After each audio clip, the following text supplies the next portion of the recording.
கும்ப ராசிக்காரர்களே, உங்கள் ராசிக்கு இன்னைக்கு 5க்கு 2 மதிப்பெண்கள் கிடைக்குது.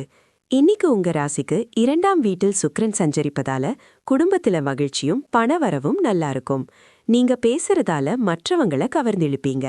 ஆனா ராசிக்கு 2ஆம் வீட்டிலேயே சூரியன், ராசி அதிபதி சனியும் சுக்கிரனும் புதனும், கூடவே ராசிக்கு 1ஆம் வீட்டில் செவ்வாய் பகவான் சூரியனுடன் சேர்ந்து அஸ்தமனமாகி ராசியில் ராகு பகவானும் நிற்பதால் உங்க பேச்சுல கொஞ்சம் நிதானத்தை கடைபிடிக்கணும். குடும்பத்துல சின்ன சின்ன வாக்குவாதங்கள் வர வாய்ப்பிருக்கு. ராசிக்கு 7ஆம் வீட்டில் கேது இருப்பதால் உங்க வாழ்க்கை துணையுடன் கொஞ்சம் அனுசரிச்சு போகணும். உங்க ராசிக்கு 2ஆம் அதிபதி சனியின் கசிமி நிலை உங்களுக்குள் இருக்கும் வலிமையால் கடினமான சூழ்நிலைகளையும் சமாளிக்க வைக்கும். 7.5 சனி நடப்பதால் பொறுமையும் விடாமுயற்சியும் ரொம்ப முக்கியம். எந்த ஒரு காரியத்தையும் யோசிச்சு செய்யுங்க. ஆன்மீகத்துல உங்க நாட்டம் அதிகரிக்கும்.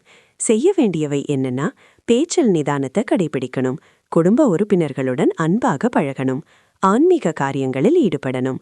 தவிர்க்க வேண்டியவை என்னன்னா, தேவையற்ற வாக்குவாதங்களில் ஈடுபட வேண்டாம், திடீர்னு செலவு செய்ய வேண்டாம், மற்றவர்களின் விஷயங்களில் தலையிட வேண்டாம். உங்களுக்கு பரிகாரம் என்னன்னா, ஓம் ப்ளாம் ப்ளீம் ப்ளூம் சௌ சனியையே நமக இந்த மந்திரத்தை சொல்லலாம்.